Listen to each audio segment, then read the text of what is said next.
हमारे चैनल पर आपका स्वागत है। आपको ग्रामर का एक बहुत प्यारा रूल आज मैं आपको बताने वाला हूं। एक बात मैं बता दूं आपको, एज इफ का जो यूज है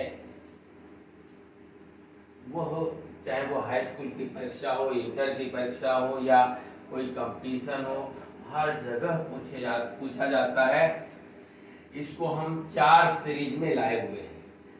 एज इफ से रिलेटेड जो क्वेश्चन है वह 4 टेंस में बनते हैं। आज हम आपको प्रेजेंट इंडेफिनिट में प्रेजेंट इंडेफिनिट और उसके बाद एक कल्पना वाला सेंटेंस देंगे। तो देखिए, जब दो उपवाक एक साथ आए, जब दो उपवाक्य एक साथ आए और वे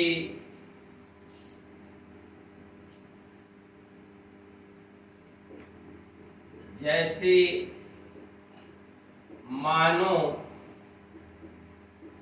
कि डैश डैश हो, मानो कि से जुड़े हों, मानो कि से जुड़े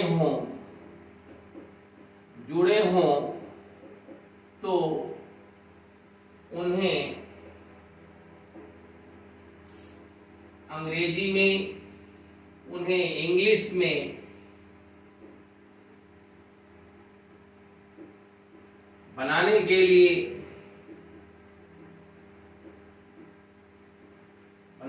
लिए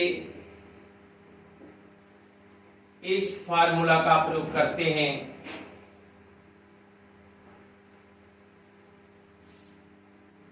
इस फार्मूला का प्रयोग करते हैं। Subject plus V1 S/ES upon V1 plus object plus other word plus as if plus subject plus verb plus noun / adjective। My dear guys, यहां सब्जेक्ट है, आप जानते हैं प्रेजेंट इंडेफिनिट में सिंगुलर सब्जेक्ट रहता है तो V1 में S/ES जोड़ते हैं। प्लूरल रहता है तो हम केवल V1 लिखते हैं। उसके बाद ऑब्जेक्ट प्लस अदर वर्ड लिखते हैं। उसके बाद एज इफ लिखते हैं। एज इफ के बाद subject plus verb plus noun / adjective. मैं आपको एक बात बता दूं, मानो की के बाद ये जो लिखा है, मानो की के बाद एज इफ के बाद सब्जेक्ट चाहे सिंगुलर हो या प्लूरल, माय डियर गाइस, दोनों के साथ ही वर्ब का प्रयोग करते हैं। चाहे सब्जेक्ट सिंगुलर हो या प्लूरल हो, दोनों के साथ वर्ब का प्रयोग करते हैं, क्योंकि कल्पना की बात है। जैसे वह ऐसे चलती है जैसे मानो कि वह दुल्हन हो, मानो कि वह दुल्हन हो,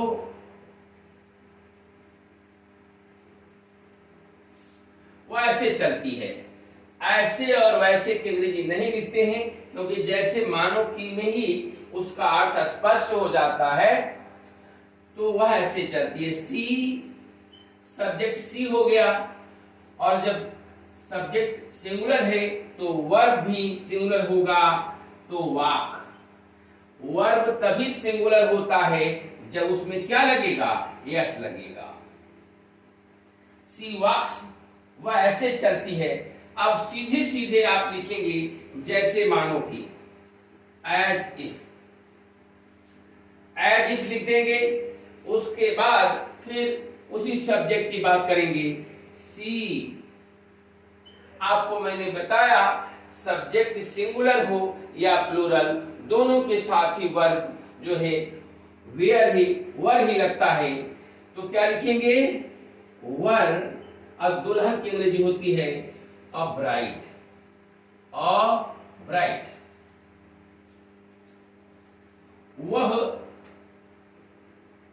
ऐसे अभिनय करती है, वह ऐसे अभिनय करती है जैसे मानो कि, जैसे मानो कि वह रेखा हो, वह रेखा हो। तो सी एक्ट्स एज इफ, वह ऐसे अभिनय करती है, अभिनय करती है जैसे मानो कि वह रेखा हो। तो सी एक्ट्स, और एक्ट मीन्स अभिनय करना। सी सिंगुलर सब्जेक्ट है तो इसको भी सिंगुलर बनाएंगे, इसलिए एस लगाएंगे। सी एक्ट्स, वह ऐसे अभिनय करती है, एज इफ। ऐसे और वैसे की अंग्रेजी बच्चों नहीं लिखते हैं, क्योंकि इसी में इसका भाव शामिल है। सी एक्ट्स एज इफ, जैसे मानो कि एज इफ शी वर रेखा।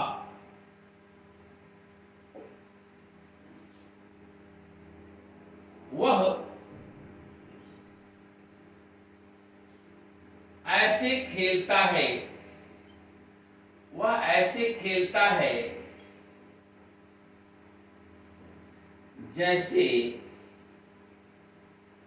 मानो कि वह सचिन है, सचिन हो।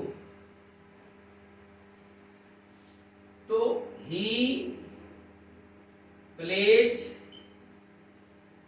एज इफ, वह सचिन हो। ही वेयर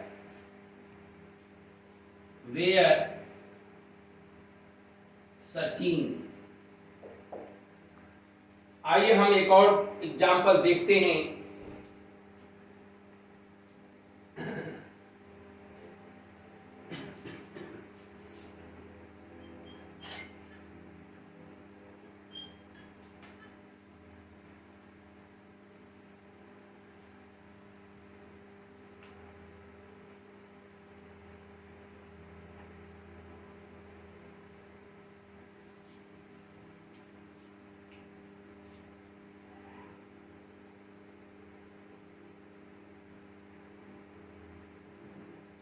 तुम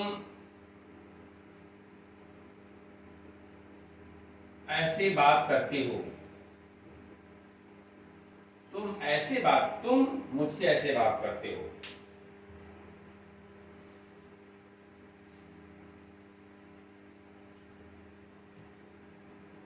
चलो लगा तो लिखो, तुम मुझसे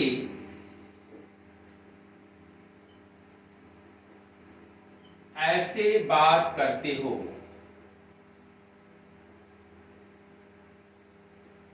ऐसे बात करते हो जैसे मानो कि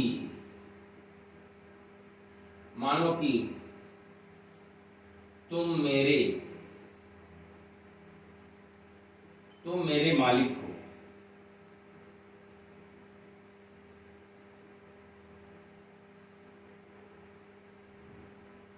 तुम मेरे मालिक हो। यू सब्जेक्ट के तुरंत बाद वर्ब लिखेंगे टॉक, बात करना। माय डियर, टॉक हमेशा अपने साथ टू लेता है। टॉक टू मी होगा as if you talk to me, as if तुम जैसे बात करते हो, जैसे मानो कि तुम मेरे मालिक हो। You were my boss, my boss. तो माय डियर, ये रहा आपका एज इफ का पहला सीरीज। अब मैं इसके बाद दूसरा सीरीज बताऊंगा।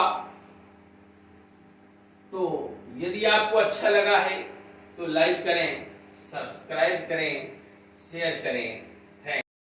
एज इफ के सीरीज में यह दूसरे प्रकार का वाक्य है। इसमें क्या होता है, जैसे मानो कि डैश डैश रहा हो, रही हो, रहे हैं।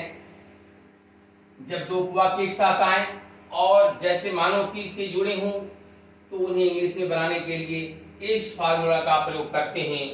आइए हम लोग सब्जेक्ट प्लस वर्ब यस और S plus given plus object plus other word as if plus subject plus verb plus V4 plus object plus other word. V4 का मतलब होता है V1 प्लस ING को वर्ब का फोर्थ फॉर्म भी करते हैं। माय डियर गाइस, ध्यान दें, जैसे वह ऐसे गाती है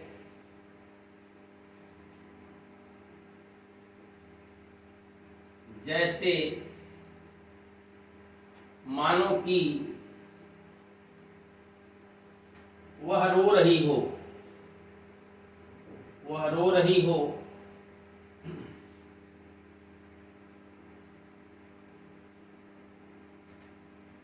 She sings, सब्जेक्ट सिंगुलर है तो वर्ब भी सिंगुलर होगा, एस लगाना पड़ेगा। वह ऐसे गाती है एज इफ, जैसे मानो कि वह रो रही हो। सी। माय डियर, यहां भी आपको ये बोल तो रहे हैं प्रेजेंट कंटीन्यूअस में, लेकिन इसको बनाएंगे पास्ट कंटीन्यूअस में, क्योंकि ये कल्पना की बात है। तो वर्ब चाहे सब्जेक्ट चाहे सिंगुलर हो या प्लूरल, दोनों के साथ मैंने बताया है वेयर का प्रयोग करेंगे। तो she were weeping, she were weeping. अब देखिए my dear guys,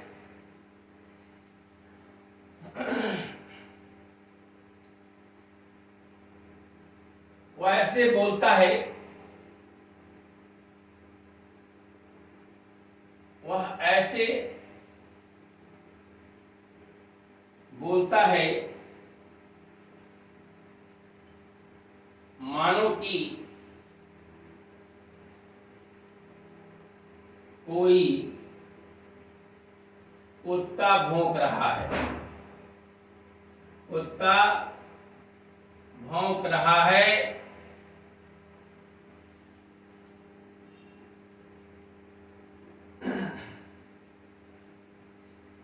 He speaks as if कोई कुत्ता और डॉग वर बार्किंग। आइए हम चलते हैं